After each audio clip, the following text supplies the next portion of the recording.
ایک قول ہے جناب زہرا کا،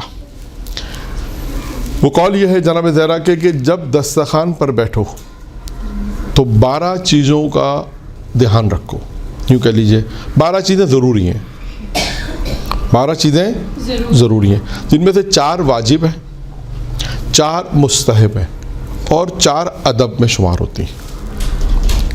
جب بھی دسترخوان پہ بیٹھیں تو 12 چیزیں ضروری ہیں، جن میں سے 4 واجب ہیں، 4 مستحب اور 4 ادب ہیں۔ اب یہ 4 واجب کون سے ہیں اس کو تھوڑا سا ہم توضیح دیتے ہیں۔ جناب زہرا فرماتی ہیں جب بھی دسترخوان پہ بیٹھو تو ان 4 چیزوں کا رکھنا ضروری ہے، دھیان رکھنا، ہم اپنے حساب میں کہیں گے یعنی ان چیزوں کا لحاظ رکھنا ضروری ہے۔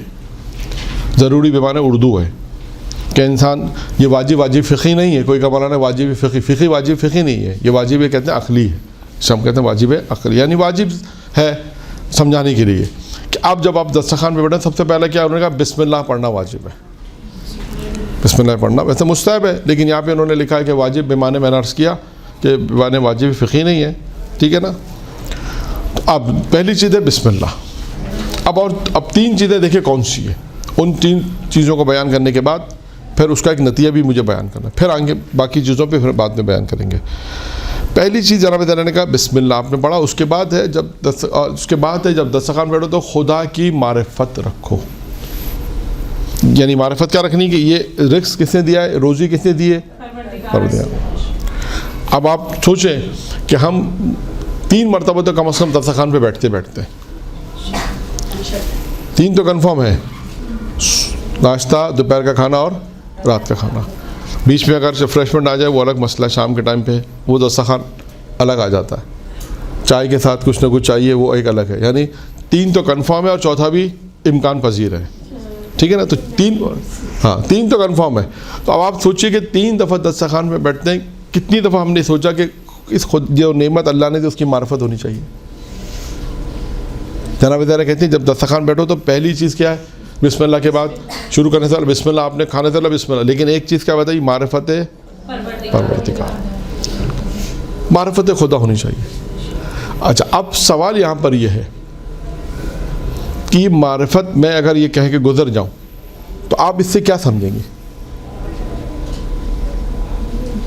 مطلب ہم جب رزق کھا رہے ہیں تو ہم اس پروردگار کو تو جانیں گے دیا کس نے ہے، اس کا شکر ادا کریں گے۔ شکر وہ اگلا کا ہے، شکر الگ آ رہا ہے، شکر کی بحث الگ ہے، یعنی معرفت پروردگار رکھنی پہلی چیز۔ اب اس کو میں سمجھانے کے لیے آپ کیونکہ معرفت کہتے کسے، اور دیکھیں یہ طولانی بحث ہے، لیکن میں ایک واقعے میں اس معرفت کو بیان کرنا چاہتا ہوں، ایک واقعہ، اور اس واقعے میں یہ صرف مختصر یہ کہ یہ معرفت کو ہم اس طرح حاصل کر سکتے ہیں۔ معرفت ہوتی ہے یعنی خدا کی جتنی انسان خدا کی نعمتوں کو دیکھے، پروردگار کی نعمتوں کو دیکھے، اس پہ راضی ہو جائے، سب چیزیں آئیں گی، یعنی معرفت پیدا کرے گا مجھے دینے والا خدا۔ اب آئیے ایک داستان سناتا ہوں، اس داستان اور واقعے میں آپ کو پیغام پورا مل جائے گا کہ معرفت آئے گی کیسے، یہ انسان اس مقام پہ کیسے پہنچا، کیونکہ معرفت تو ایک جملہ ہے۔ بعض کتابوں میں پیام قرآن ہے، آیت اللہ ناصر مکرم کی کتاب ہے پیام قرآن، اس میں انہوں نے غالباً جلد نمبر 6 یا 9 یاد نہیں کون سی جلد ہے، 6 میں یا 9 میں معرفت آنے کے اسباب کہ انسان کے اندر معرفت کیسے آتی ہے وہ بیان کیا ہے۔ 6 چیزیں انہوں نے وہ بیان کی ہیں، اور 10-12 چیزیں وہ بیان کی غالباً کہ جو معرفت کو روکتی ہیں۔ وہ کون سی چیزیں جو معرفت کو روکتی ہے انسان کو، اور وہ کون سی چیزیں جن سے انسان معرفت کی طرف بڑھتا ہے، تو یہ وہ وہاں پر انہوں نے ایک بحث کی۔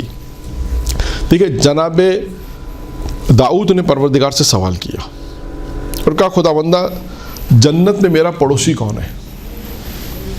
کیا سوال پوچھا؟ جنت میں میرا پڑوسی کون ہے؟ تو خدا بندہ متعال نے کہا جناب داؤد سے کہا شہر سے باہر نکل جاؤ، جو شخص بھی تمہیں پہلا نظر آئے گا وہ جنت میں تمہارا پڑوسی ہے۔ جناب داؤد حکم خدا کا عمل کرتے ہوئے شہر سے باہر گئے۔ کیا دیکھا کہ ایک شخص جو جناب یونس کے والد جناب متا اپنے سر پر لکڑیاں رکھی ہوئی ہیں، انہوں نے اس لکڑیوں کو زمین پہ رکھا، وہ دیکھ رہے ہیں کہ ایک گاہک آیا، اس سے لکڑیاں انہوں نے فروخت کی اور اس کے بعد وہ واپس آ گئے۔ یہ پورا منظر انہوں نے دیکھا۔ اب جناب داؤد نے ان سے کہا، جناب متا سے کہا کہ میں آپ کا مہمان بننا چاہتا ہوں. انہوں نے کہا آپ نبی خدا ہیں، آپ میرے مہمان بن سکتے ہیں، آپ نبی خدا ہیں. کیوں مہمان بننا چاہتے تھے؟ یہ دیکھنا چاہتے تھے ان کا کون سا عمل ہے کہ جس کی بنا پر یہ جنت میں میرے پڑوسی ہیں. اب آپ کو دو چیزوں پہ غور کرنا ہے کہ انبیاء کا جنت میں اگر انسان پڑوسی بننا چاہے تو کیا عمل کرے. ایک عمل تو جناب موسیٰ کی داستان میں جی والدہ والدین والا کہ والدین کی خدمت انسان کو انبیاء کا پڑوسی بناتی. ایک وہ عمل ہے وہاں پر بیان ہوا. اب یہ دوسرا مجھے نہیں معلوم کہ واقعہ آپ کو سنا ہوا یا نہیں سنا ہوا، نہیں معلوم، ہو سکتا ہے سنا ہو. خیر پہلے بھی جب آپ اللہ کا شکر ہے کہ مجھے لکڑیاں ملی، پھر اللہ کا شکر ہے ہاں میں نے کہا نا شاید ہو سکتا ہے، باقی مجھے نہیں معلوم. اب سب کا تو سنا ہوا نہیں ہے. اچھا جلدی تو خیر جی اچھا ٹھیک ہے ہاں. اب جناب داؤد انہوں نے ان سے کہا کہ میں آپ کا نبی، آپ کا مہمان بننا چاہتا ہوں. اس لیے کہ دیکھنا چاہتے ہیں ان کا کون سا عمل ہے جو انہیں میرا پڑوسی بنا رہا ہے. انہوں نے کہا آپ نبی خدا، آپ آ جائیں. اب وہ آنے کے بعد جب گھر آئے جو انہیں رقم ملی تھی اس رقم سے انہوں نے گندم خریدا، اور گندم خریدنے کے بعد آئے اور گھر میں گندم دیا اور اسے روٹی بن کر سامنے آ گئے. اب جناب داؤد نے دیکھا کہ جناب متا وہ روٹی کا نوالا جب لے رہے کھا رہے ہیں تو روتے جاتے ہیں اور کہتے جاتے ہیں. یہ زیادہ مہم نقطہ یہاں پر. وہ کیا کہتے ہیں؟ کہتے ہیں پروردگارہ تو ہی ہے جس نے ان لکڑیوں کو اگایا، خدا تو ہے کہ جس نے ان لکڑیوں مجھے کاٹنے کی طاقت دی، خدا بندہ تو ہے کہ جس نے مجھے ہمت دی، طاقت دی، تو میں نے لکڑیوں کو کاٹنے کو اس سے اٹھایا. خدا بندہ تو ہے کہ تو نے جو گاہک بھیجا جسے میں نے یہ لکڑیاں فروخت کی. پروردگارہ تو ہے کہ تو نے جس گندم کو اگایا جس کی روٹیاں بن کے میں کھا رہا ہوں. یعنی دیکھیں ایک جملہ ہے معرفت. اگر جناب زہرا نے کیا کہا؟ جب دسترخوان پہ بیٹھو خدا کی معرفت حاصل کرو. اب سوال یہ کہ آپ یہ پوچھ سکتے ہیں مولانا نہیں معرفت ہے کیا چیز؟ دیکھیں معرفت ہے یعنی آپ اپنے پروردگار کی جتنی معرفت نہیں یہ رکھیں کہ خدا ہی سب کچھ کرنے والا ہے. اب اس کی یہ معرفت کم بھی ہو سکتی ہے، زیادہ بھی ہو سکتی ہے، اور ایسے ایسے آتی ہے. اب یہ میں نے کہا نا طولانی بحث ہے، لیکن صرف یہاں تک. اور ایک جملہ ایک واقعہ اور بھی میں آپ کو سنا دوں کہ معرفت کسے کہتے ہیں. یہ واقعہ محرم کی مجالس میں پڑھا جاتا ہے. صرف بات آئی تو آپ کو سنا دوں کہ دیکھیں معرفت کسے کہتے ہیں. اس کو ذہن میں رکھیے گا، اس روایت کو ذہن میں رکھیے، جناب زہرا کی روایت. دسترخوان پہ بیٹھنا تو پہلی چیز ہے معرفت.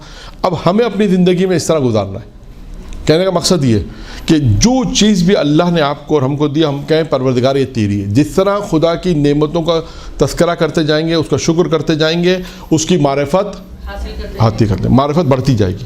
آپ دیکھیں بہت سے لوگ ہوتے ہیں ہر کہتے ہیں بس پروردگار یہ خدا ہی کرے گا انشاءاللہ. لوگ کہتے ہیں بس آپ تو ہر وقت خدا خدا، یہ اس کی معرفت بڑھ جاتی ہے کیونکہ اس کو معلوم ہے خدا کرنے والا ہے. ٹھیک ہے بعض لوگ ہوتے ہیں جن کی معرفت کم ہوتی ہے. آج کتنے ایسے لوگ ہیں جو خدا پہ شاید کم بھروسہ کرتے ہیں، اپنے مال پہ زیادہ بھروسہ کرتے ہیں، اپنی نوکری پہ زیادہ بھروسہ کرتے ہیں، خدا پہ کم بھروسہ کرتے ہیں، اپنے کاروبار پہ زیادہ بھروسہ کرتے ہیں، خدا پہ شاید کم کرتے ہیں. ملیں گے بہت سے افراد، ان کی باتوں سے پتہ چلتا ہے. خیر معرفت کسے کہتے ہیں؟ میں نے کہا محرم کی مجالس میں یہ واقعہ پڑھا جاتا ہے تاکہ بات معرفت کی آئی ہے تو بات واضح ہو جائے. یہ واقعہ بھی کتابوں میں لکھا ہے، قوم کا واقعہ ہے، بہت قدیم پرانا، تقریباً شاید 100 سال پرانا واقعہ ہوگا کہ ایک خاتون تھیں، وہ حرم معصومہ قم میں آئیں. اور آنے کے بعد انہوں نے کسی سے مجلس پڑھوانی تھی تو سوچا کہ کوئی مولانا صاحب مل جائیں جس سے میں وعدہ لے لوں. دیکھا مولانا صاحب بیٹھے ہوئے ہیں وہاں پر، بیٹھے ہوئے. ان سے کہا کہ حضور آپ کو فلاں مقام پہ مجلس پڑھنی ہے، آپ پڑھ دیں گے؟ انہوں نے کہا پڑھ دیں گے. خاتون نے ان سے وعدہ لے لیا، انہوں نے پتہ پوچھ لیا سارا مکمل. اب وہ دن آیا تو مولانا صاحب وہاں پر پہنچے. پرانا قوم ہے، چھوٹا سا قوم ہے، وہ اتنا خاص. اب جب وہاں پہنچے تو کیا دیکھا کہ جب وہاں پہنچے تو عزا خانہ ہے، خاتون بیٹھی ہوئی ہے اور کوئی بھی نہیں ہے. خاتون نے کہا آئیے بسم اللہ آپ پڑھیں گے اور میں سنوں گی، کوئی دوسرا نہیں آئے گا. خیر انہوں نے جا کے مجلس پڑھی، مجلس ختم ہو گئی. خاتون نے کہا کہ اگلے سال پھر آپ نے پھر پڑھنا ہے اس مقام پر. ڈیٹ نوٹ کر لیں، ٹائم نوٹ کر لیں، اگلے سال پھر آپ نے اسی مقام پر پڑھنا ہے. انہوں نے کہا ٹھیک ہے، وعدہ لے لیا. اب اگلا سال جب آیا تو ان کے ذہن میں یہ خیال آیا کہ میں ایک خاتون کے لیے جاؤں، ایک خاتون کے لیے جاؤں. اور وہ سو گئے، اس وقت نہیں گئے. تو کہتے ہیں خواب میں کوئی معصوم آئی. اور ایک جملہ کہا کہ آپ اتنے بڑے ہو گئے کہ ہمارا ذکر بھی نہیں کرو گے. کہتے ہیں آنکھ کھلی فوراً پہنچے وہاں پر عزا خانے میں پہنچے, جب مجلس سے وہاں پہنچے, کہتے ہیں خاتون نے ان کی طرف دیکھ کے کہا اچھا ڈانٹ پڑی ہے تو آئے ہو.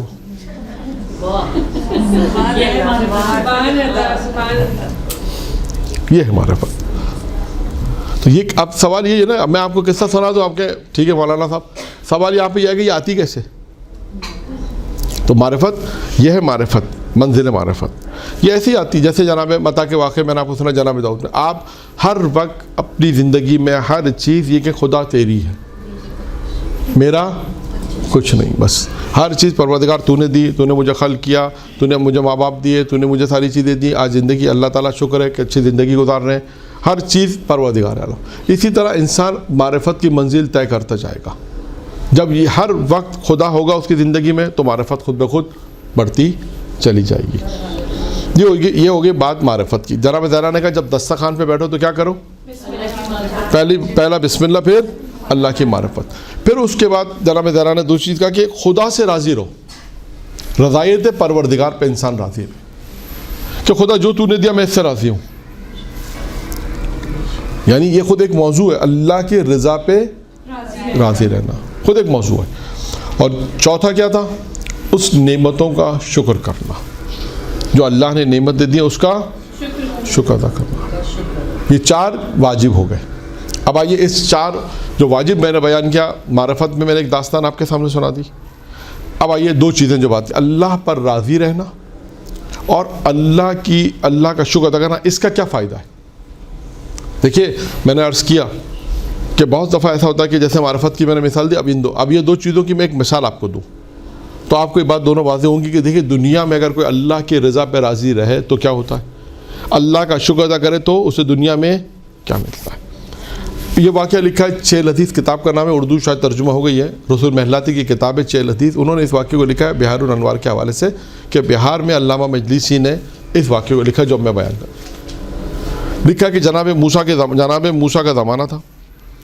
جناب موسیٰ نے یہ خیال کیا کہ سب سے زیادہ عبادت کرنے والا کون شخص ہے. یہ خیال کیا اور سوچا کہ سب سے زیادہ عبادت کرنے والا کون ہے.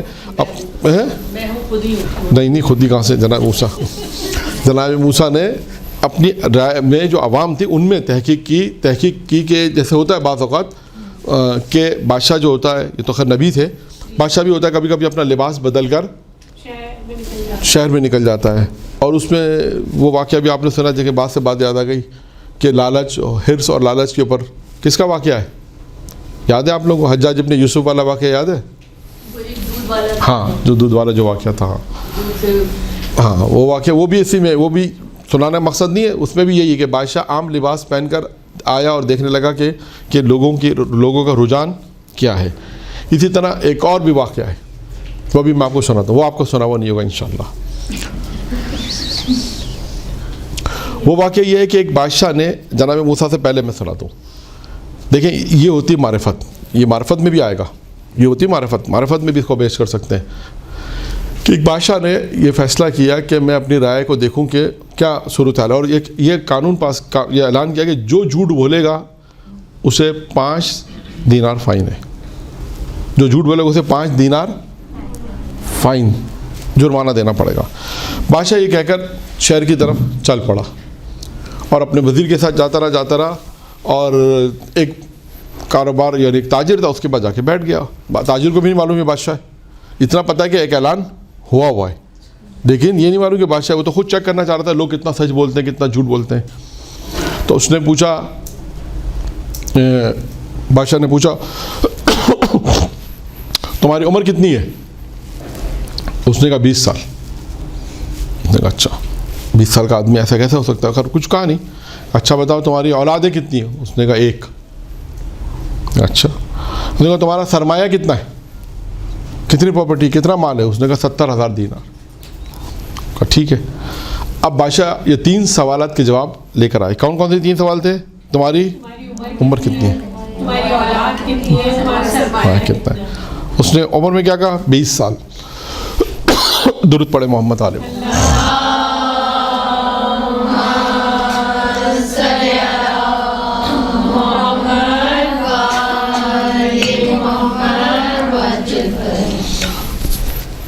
3 باتیں اس نے بادشاہ سے بیان کی. بادشاہ آیا, وزیر کو لے کر آیا اور خزانچی کے پاس آ کے بیٹھا اور کہا کہ اب اس کا حساب کتاب نکالو.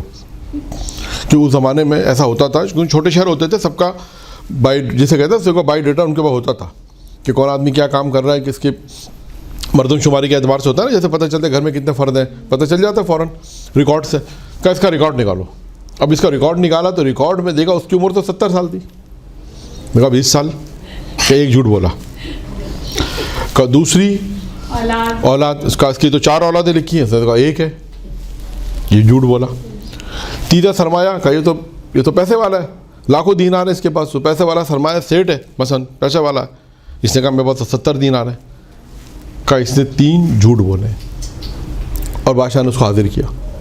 کہا بھائی اب جواب دو, ہم تمہارے پاس آئے تھے بھیس بدل کر, تمہیں تو پتہ نہیں تھا, ہم نے تو کہا کہ جو جھوٹ بولے گا اسے 5 دینار جرمانہ, 15 دینار تمہارا جرمانہ ہے, اس لیے کہ تم نے 3 جھوٹ بولے. اس نے کہا حضور فرمائیے کون سے 3 جھوٹ بولے ہیں, ذرا آپ بھی تو ہمیں فرما دیجئے. کہا ہم تمہاری دکان پر آئے تھے. کہاں آئے تھے؟ کہا ہم نے پوچھا کہ تمہاری عمر کتنی ہے, تم نے کہا 20 سال, تمہاری عمر تو یہاں 70 سال لکھی ہے, تم نے تو 20 سال کے. کہا حضور 70 سال تو ضائع ہو گئی, جو 20 سال کام کیا نیکی کی وہی سے بتا رہا ہوں, وہی عمر ہے. 50 سال جو ضائع ہو گئی, اب جو ہوش آیا وہ تو گزر چکی تھی. جب 20 سال ہی زندگی نیک کاموں میں گزاری ہے, 20 سال سے میں یہ کام کر رہا ہوں, تو وہ 50 سال والی زندگی تو کسی کام کی نہیں, میرے اس کا کیا ملے گا مجھے. یہ 20 سال ہی جو میرے زندگی کے, یہی میں نے کہا یہی 20 سال نیکیاں ہیں, یہی شمار کروں گا میں بھی, 50 سال کا کیا شمار کروں گا. کہا کہ تم نے, کہا اچھا, کہا تمہاری تو 4 اولاد ہیں, تم نے ایک. کہا حضور 3 نالائق ہیں, ایک کام کیے ہیں. تو جو کام کی اولاد ہے جو صحیح ہے اسی کو شمار کروں گا میں, کہ ایک اولاد میری ہے صحیح اولاد ہے, اسی کو کہوں گا یہ اولاد ہے, باقی 3 تو نکمی ہے, کیا کہوں گا اسے میں, یہی کہوں گا. کہا اچھا. کہا تم نے کہا کہ تمہارا سرمایہ تو بہت سارا ہے, تم نے کہا 70,000 دینار. کہا حضور 70,000 دینار سے ایک مسجد بنوائیے, وہی میرا سرمایہ ہے, وہی میرا سرمایہ, باقی سرمایہ تو سرمایہ نہیں ہے, تو کاروبار میں وہی ایسا ایک نیکی ہے جو 70,000 دینار ہے, وہی مرنے کے بعد مجھے وہی زیادہ کام آئے گی, لہٰذا میں نے کہا اس لیے 70,000 دینار میرا سرمایہ. اب بادشاہ نے کہا کہ تم نے 3 جھوٹ نہیں بولے بلکہ 3 زبردست باتیں کہی ہیں, زیادہ اس پہ جرمانہ نہیں کیا, اور ہماری گفتگو بھی معرفت کی تھی. دیکھیں اب یہاں پر اگر ہم جائیں تو اپنی گفتگو بھی اس میں ایڈجسٹ کر سکتے ہیں کہ یہ بھی ایک معرفت تھی اس آدمی کی, یہ بھی ایک معرفت رکھنا کہ خود ہی یہ ایک معرفت رکھنا اس بات کی کہ میری اپنی زندگی کتنی ضائع ہوگی اور کتنی کام کی. خود یہ معرفت رکھنا کہ جو نیک کام میں نے کہا یہی اللہ تعالیٰ کی بارگاہ میں قابل قبول ہے, جو مسجد بنائی ہے یہ قابل قبول ہوگی, باقی چیز تو قابل قبول نہیں ہے. باقی کا معلوم نہیں, انشاءاللہ سب قابل قبول ہوں گے, لیکن مسجد بنائی اس کا انشاءاللہ خلوص سے اخلاص سے, اس کا کنفرم ہے کہ اس کا اللہ مجھے ثواب دے گا, تو یہ میرا سرمایہ. اسی طرح اولاد کے لیے بھی اس نے جواب دیا. تو خیر یہ معرفت کی بات ہو گئی. تو اب جناب موسیٰ کا قصہ بیان ہو رہا تھا. جناب موسیٰ نے یہ خیال کیا کہ میں یہ دیکھوں کہ سب سے زیادہ عبادت کرنے والا کون ہے اپنی رائے میں عوام کے اندر, اور لہٰذا جناب موسیٰ لباس تبدیل کر کے چلے شہر کی طرف. دیکھا کہ معلوم کسی سے پوچھا, اس نے کہا فلاں شخص سے بچا, وہ سب سے زیادہ عبادت کرنے والا ہے. اچھا جناب موسیٰ گئے اس کے پاس, سارا دن دیکھا وہ تو عبادت کر رہا ہے, سارا دن دیکھا وہ عبادت میں مشغول ہے, اور شام کے وقت اس نے ایک درخت ہلایا تو 2 انار گرے, 2 انار گرے. تو اس نے جناب موسیٰ سے کہا کہ تم یقیناً صالح بندے ہو, میں کئی سالوں سے ادھر عبادت کر رہا ہوں, اور جب بھی درخت ہلاتا ہوں 1 انار گرتا ہے میرے روزی کے لیے, کھانے کے لیے, یہاں آج 2 گرے, اس کا مطلب ہے تم صالح اور نیک ہو. اس نے کہا میں, اب دیکھیں نہیں کہا کہ میں نبی موسیٰ ہوں, نہیں کہا, اس کا میں اینڈ میں اس کا جواب دوں گا, اس کو جو نتیجہ نکالیں گے ایک اور نتیجہ بھی نکالیں گے اس واقعے سے. کہا میں نہیں ہوں, یہ نہیں کہا میں نبی موسیٰ ہوں, کہا میں موسیٰ کی سرزمین سے آیا ہوں. کہا کہ اچھا. جانا موسیٰ نے اس کی عبادت دیکھ لی, سارا دن وہ عبادت کرتا تھا. کہا بتاؤ تم سے کوئی زیادہ عبادت کرنے والا ہے, کبھی فلاں شہر میں جاؤ آپ کو ملے گا. جانا موسیٰ فلاں شہر میں پہنچ گئے, اس کے بعد پہنچے, دیکھا اس کو بھی سارا دن وہ بھی عبادت کر رہا ہے, اور اس کے بعد بھی جو ہے 2 روٹی جو روٹی ہوتی تھی وہ آتی تھی اور پانی آتا تھا.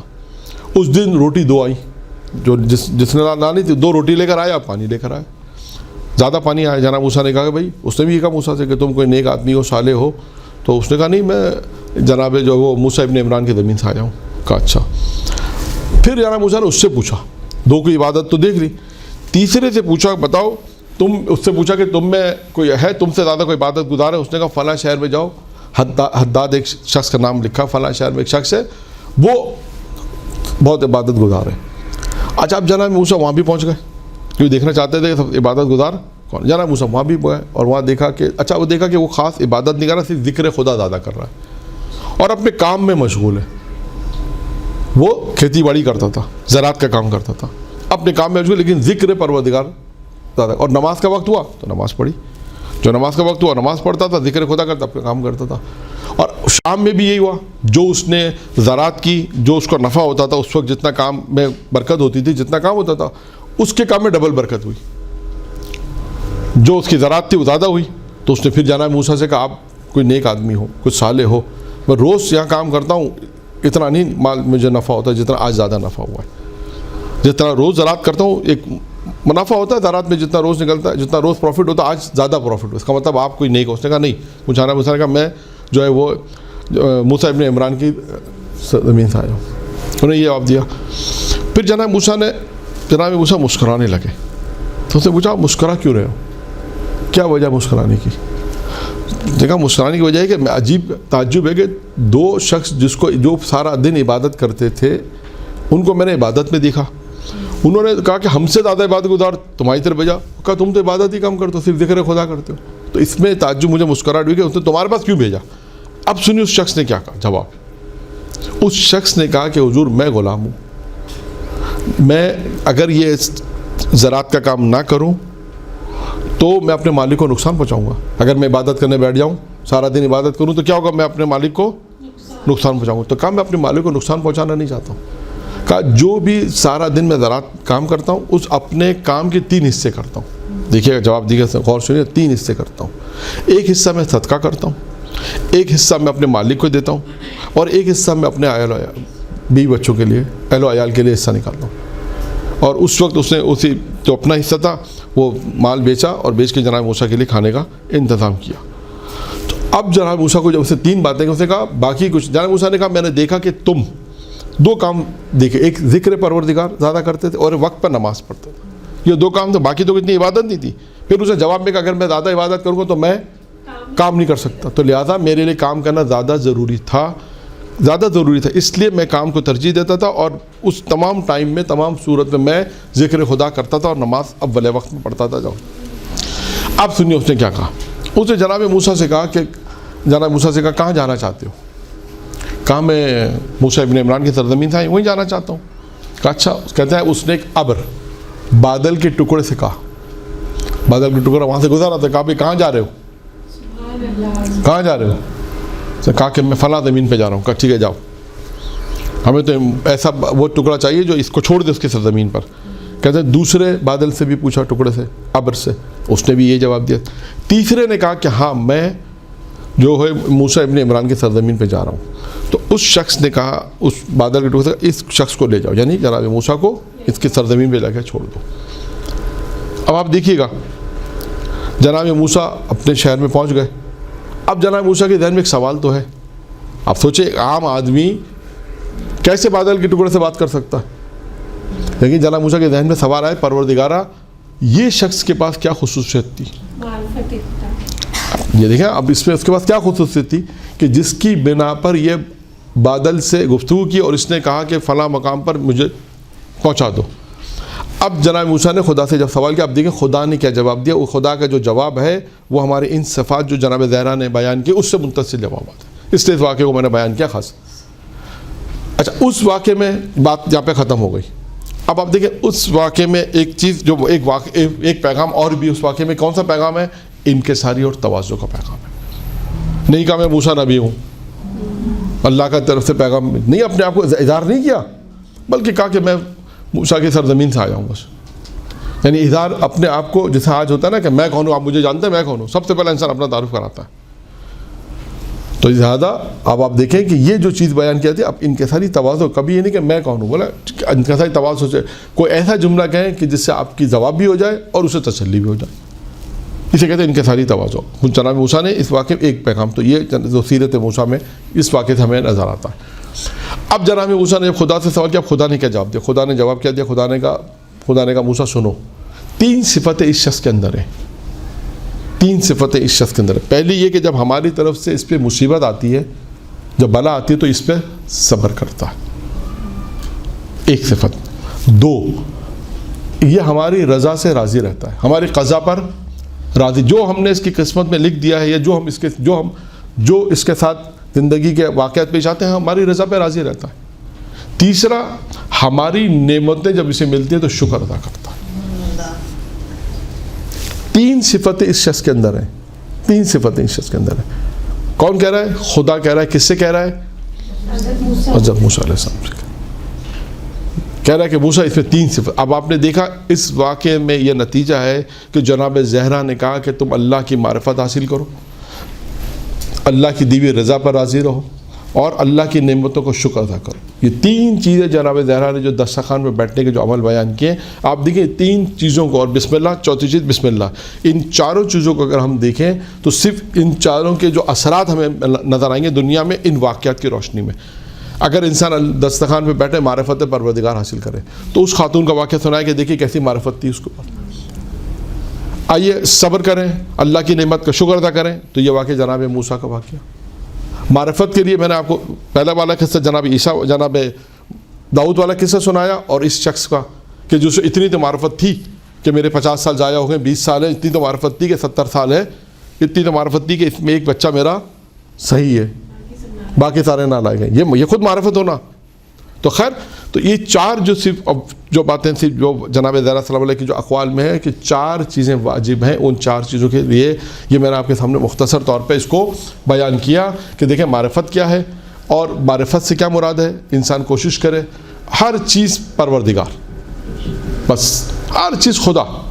پھر آپ دیکھیے گا کہ زندگی میں جب انسان کی زندگی میں اللہ کیسے آئے گا, اللہ اسی طرح آئے گا کہ پروردگار تو نے دیا ہے, خدا بندہ تو نے دیا ہے. کبھی یہ نہ کہ کام میں نے کیا, یہ کام میرا ہے, نہیں, ہر چیز کا خدا تو نے زندگی دی, کام تو نے پیسہ دیا, تو نے مکان دیا, تو نے عزت دی, تو نے شہرت دی, تو نے علم دیا, تو نے توفیق دی کہ ہم کام کر رہے ہیں, تو نے توفیق دی کہ دین کی خدمت کر رہے ہیں, تو نے اس قابل سمجھا ہمیں کہ ہم دین کی خدمت کر رہے ہیں. زائرین زیارت پہ جائیں تو کہیں پروردگارہ خدا کا شکر ہے تو نے ان اپنے اولیاء کی زیارت کرائی. معصومین سے کہیں کہ آپ کا شکر ہے کہ آپ نے ہمیں اس لائق سمجھا کہ آپ نے ہم کو اپنی زیارت کے لیے بلایا. یعنی یہاں پر اس طرح کے جملے, یعنی انکساری بھی ہو, تواضع بھی ہو, اور معرفت پروردگار بھی انسان اسی طرح حاصل کرے گا جب تک وہ ہر چیز میں خدا نہیں لے کر آئے گا. آپ سیرت جناب زہرا کو دیکھیں, تو ہمارا موضوع فاطمیہ ہے نا, جب فاطمیہ کے اندر آپ جناب زہرا کی سیرت کو دیکھیں کہ خدا کا شکر بھی آپ کو کون سی چیزیں جو جناب زہرا کی سیرت میں آپ کو نہیں ملے گی. معرفت پروردگار, شکر خدا, نعمت و مصیبتوں پہ صبر کرنا, یہ ساری چیزیں آپ کو جناب زہرا کی زندگی ملیں گی. ایثار, مال کا اللہ کی راہ میں مال کا خرچ کرنا, انفاق کرنا, اور کیسے حالت میں انفاق کرنا, کیسے حالت یہ بھی آپ جانتے ہیں. یعنی آپ سوچیں وہ انفاق کی بات آئی ہے ابھی وہ بھی, اور شادی کا جو ہے ہاں سائد کو دے دیں. آپ سوچیں کہ یہ کس موقع پر کیا چیز دینی ہے. اور پیغمبر نے جب سوال کیا تھا کہ کہا تھا کہ تمہارے لیے خاص شادی کا جوڑا رکھا ہے, اور جب دوسرے دن جناب زہرا کو دیکھا کہ انہوں نے زیب تن نہیں کیا تو پوچھا تھا ان سے, تو انہوں نے کیا کہا, بابا یہ تو میں نے آپ کی سیرت پہ عمل کیا. جواب بھی یہ دیا تھا, جواب بھی یہ کہ روایت میں یہ بھی کہ بابا میں نے تو آپ کی سیرت پہ عمل کیا. کا ایک سائل آیا تھا, اس نے مجھ سے سوال کیا, اس پر کچھ نہیں تھا تو میں نے اپنا لباس رائے خدا میں دے دیا, اور اس کے بعد آپ کے پاس بھی تو ایک سائل آیا تھا, اور آپ کے بعد بھی جب لباس نہیں تھا اس نے سوال کیا تو آپ نے بھی تو اپنا پہران اتار کر اسے دیا تھا, تو میں نے تو آپ کی سیرت پہ عمل کیا.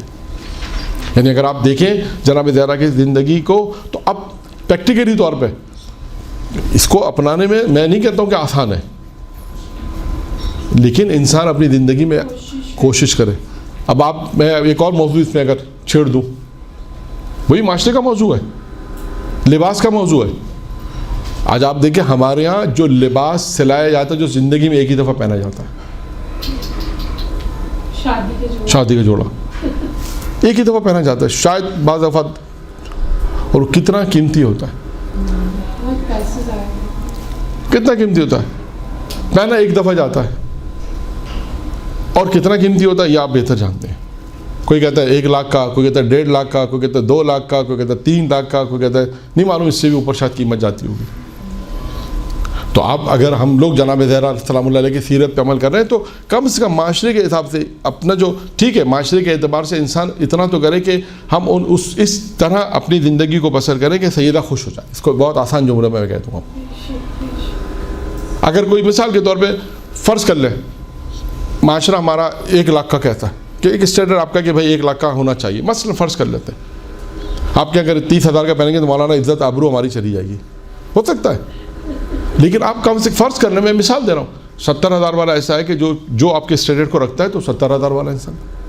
اب یہ آپ کے یہ انسان کی اپنی ایک زندگی کے اعتبار سے اور جناب دائرہ کی سیرت کے اعتبار سے، یہ اسے خود دیکھنا ہے کہ میں جناب دائرہ کی سیرت کے اعتبار سے اسے کتنا عمل کر سکتے ہوں، یعنی جتنا کم سے کم ہو، یہ کہہ سکتے ہیں اسراف نہ ہو. یہ بھی ہے کہ اسراف نہ ہو، کم سے کم ہو، تاکہ ہم ان پیسوں کی ہو سکتا ہے کسی اور کی مدد بھی کر دیں. یہ بھی ہے کہ جتنا ہم شادی بیاہ پہ خرچہ زیادہ کریں، اور جتنا خرچہ کرنے کو تو انسان بہت زیادہ خرچہ کر سکتا.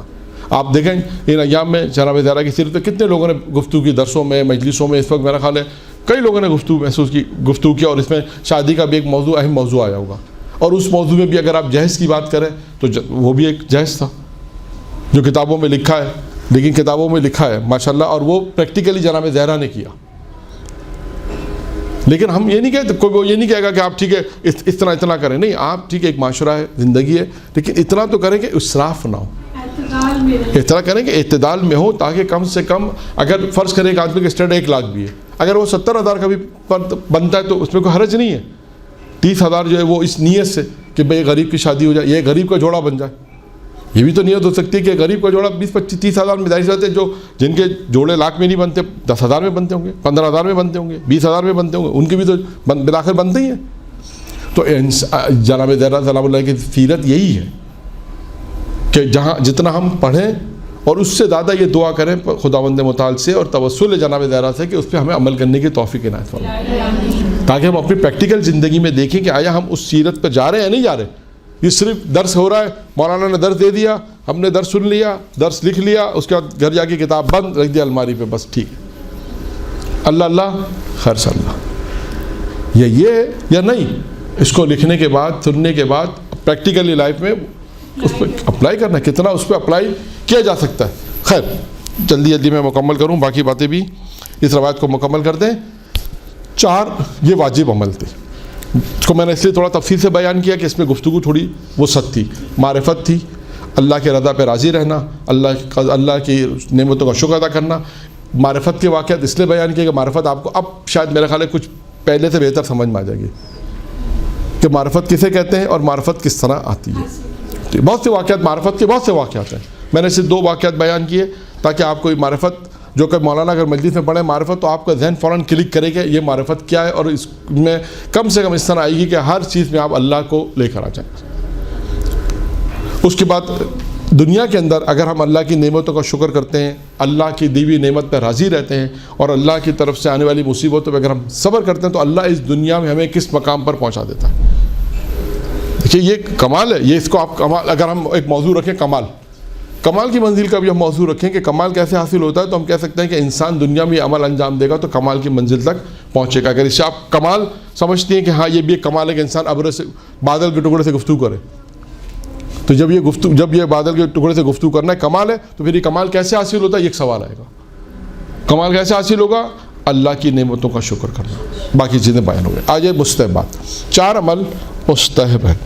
جناب دائرہ ارشاد فرماتے ہیں اس میں پہلا عمل ہے کھانے سے پہلے وضو. کھانے سے پہلے وضو ہے، اور اس کے بعد ہے کھانا بیٹھ کر کھانا چاہیے. کھانا بیٹھ کر کھائیں. 3 انگلیوں سے غذا کا نوالا جو بنتا ہے وہ 3 انگلیوں سے نوالا بنائیں، اور اس کے بعد الٹے پیر کی جانب بیٹھیں.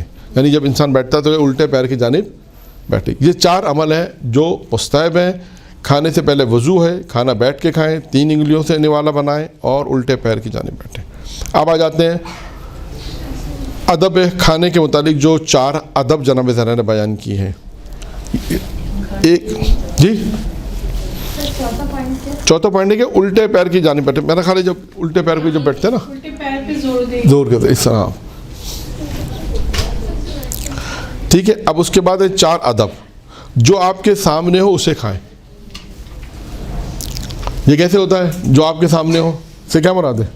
جو بھی آپ کے سامنے نظر آئے تو آپ دوسروں کی نہیں. اس میں ہوتا ہے کہ جب یہ آپ جب عموماً یہ مشترکہ جب لوگ کھانا کھاتے ہیں نا، جو تشت میں جسے کہہ سکتے ہیں تھال میں، تو اپنے آپ کے سامنے مراد ہے کہ جو آپ کے سامنے وہ مراد ہے. جو آپ کے سامنے آپ کہیں گے مولانا پوری پلیٹ تمہارے سامنے ہی ہم سب مرضی کھاتے ہیں یہ نہیں ہے. جو آپ کے سامنے ہو, اور اپنی پلیٹ میں بھی ہو سکتا ہے کہ اپنی پلیٹ میں بھی ہو, جو آپ کے سامنے ہو وہ سب پوری پلیٹ آپ کی ہے. ہو سکتا ہے کوئی کھا رہا ہو ساتھ نہیں کھا رہا ہو, لیکن جو آپ کے سامنے ہو اسے کھایا جائے. یہ ادب میں ہے. ادب میں ہے لقمہ چبا کر, لقمے کو چبا کر کھانا, یہ ادب میں آتا ہے. غذا کو اچھی طرح چبائیں, یہ بھی ادب میں ہے. لقمہ بنا کر کھائیں, لقمہ چھوٹا, پہلا ہے جو سامنے اسے کھائیں. دوسرا ہے چھوٹا لقمہ بنا کر. دوسرا کیا ہے؟ چھوٹا لقمہ بنا کر. تیسرا ہے کہ غذا کو اچھی طرح چبائیں. اور چوتھا اور آخری یہ کھاتے وقت دوسروں پر نگاہیں نہیں کریں گے, نہ کریں. دوسروں پر جو نگاہیں وہ کم رکھیں, کم کریں. تو یہ کل جو واجبات تھے, جو میں نے آپ کے سامنے 4 واجبات, 4 مستحبات اور 4 ادب, یہ ایک روایت تھی جو تقریباً آپ سمجھیں کہ 40-45 منٹ میرا خیال ہوئے ہیں. تو 40-45 منٹ میں ایک روایت جناب زہرا سلام اللہ علیہ کی ہم نے منتخب آپ کے سامنے بیان کی, کہ جس میں کھانے کے واجب آداب, مستحبات اور ادب ہم نے بیان کیا. باقی انشاءاللہ جو ہے وہ دوسری گفتگو کریں گے انشاءاللہ تعالیٰ, وہ بات کے جلسے میں. واخر دعوانا الحمدللہ رب العالمین.